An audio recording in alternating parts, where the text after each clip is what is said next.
Hello, this is Daniel King reporting on Game 5 of the World Chess Championship. This game unfortunately will come as a big disappointment to many chess fans around the world, as it ended in a draw after just 27 moves and less than 2 hours play. I remember I was commentating live in New York in 1995 at the World Chess Championship final between Kasparov and Anand, and in that match it started with 8 draws, and after one of these fairly short draws there, the crowd in New York registered its dissatisfaction by wolf whistling the players. And I can hear those wolf whistles around the world right now after this game. Anyway, let's have a look at what happened. In fact, this game promised a great deal, as Anand opened for the first time in this match with his old favourite, pawn to e4.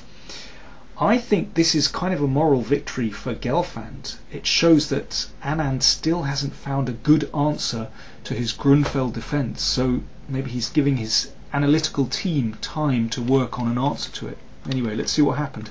Now, of course, Gelfand is an expert in the Petrov opening, but here he chose something sharper, a Sicilian.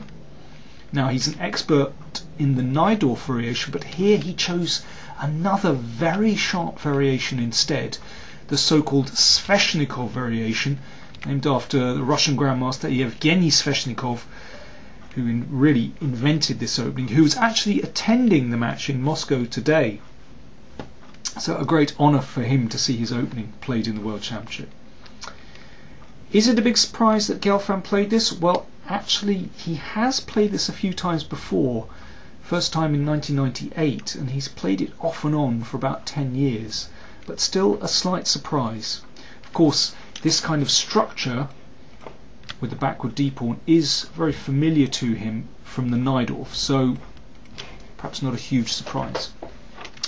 Okay, Anand played the main line with bishop g5, and now the knight is driven to the side, and b5 keeps that knight bottled in on a3, otherwise it comes into the centre like this.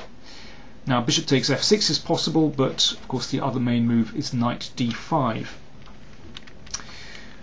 And then bishop e7 is normal, and then Anand took on f6, so this knight is established on d5, but in return black has the 2 bishops. So once again we see knights versus bishops with Anand having the knights. Okay, let's crack on. And now one of the main moves is c3 here, and then the knight comes back and a4 and so on. Very well known variation. That's how Karpov used to play, for example. But answers have been found for black there. So Anand played c4 instead, which has been quite popular over the last few years, and indeed Anand has played this himself before, so no big surprises so far in a sense, and both players were playing very quickly indeed. And now Gelfand just castled. Anand has actually faced this exact position before, and he took on b4, but after queen b6 white has no advantage at all. That game went knight d5 and queen takes b2. I'm just going to run through this very quickly to show you this move. The bishop bounced round to d8, and later on in this game it came onto this very important diagonal, and that's often the key in the Sveshnikov variation. If you can get this bishop to this diagonal where it secures the queen side and counterattacks on the king side, then black is usually absolutely fine. Okay, let's go back. So Anand didn't play that, that's correct. Instead he developed his pieces and played very solidly with g3. Okay, next few moves pretty standard. Bishop g2. White can play more sharply here, but Anand, I think, well, as seems to be his tactics in this match, if he's meets something that's surprising, first of all he doesn't want to try to refute it, he's just playing very solidly, and maybe he'll go back and analyse it later. That's what happened here. Queen d3, and now there are several moves for black here. but Gelfand played in a very straightforward manner, and at first I thought he'd made a mistake, but let's see what happened. Turns out that his method was very sound indeed. And now if Queen takes, Queen b6, and although it looks strange to give up the bishop for the knight, in fact Black is so strong on the black squares here, he has no difficulties at all. And the problem is you can't get that knight into a good square on d5, and Black is actually okay here. Anand chose instead c takes d5, now an excellent move, knight b8, and the knight can come around to this strong square on c5. I still thought Anand was slightly better here, but Gelfand was playing very quickly and proved in fact that Black has excellent defensive resources. Okay, why did I think White was better?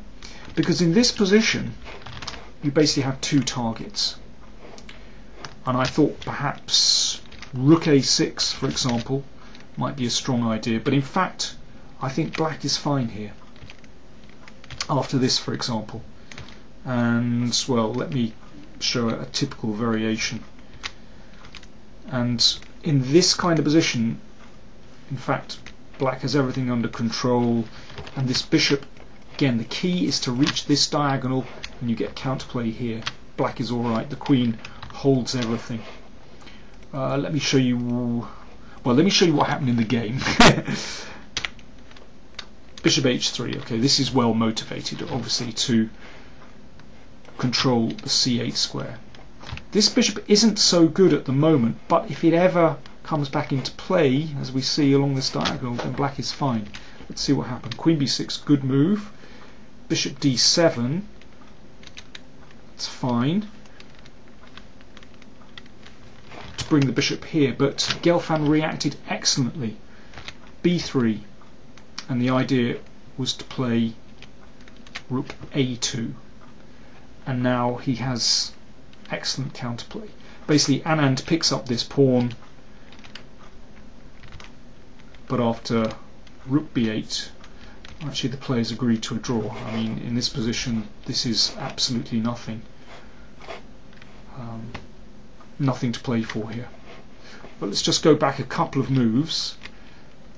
In this position White might have tried b3, but let's see what happens. Rook b8, okay, you have to defend the pawn, and now rook here, and the idea is that after rook here, well, you trade rooks.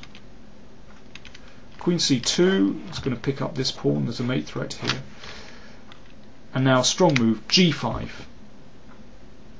where you can't take the bishop because of queen d4 and the pawn queen, so you take the pawn, and now obviously Black is absolutely fine, and the bishop will reach quite a nice square, or possibly this diagonal again. So a disappointing game, but both sides continue to probe, and I'm sure Anand will go back with his analytical team and will start studying the Sveshnikov, but also I reckon they're still working on the Grunfeld as well. So the match is still brewing.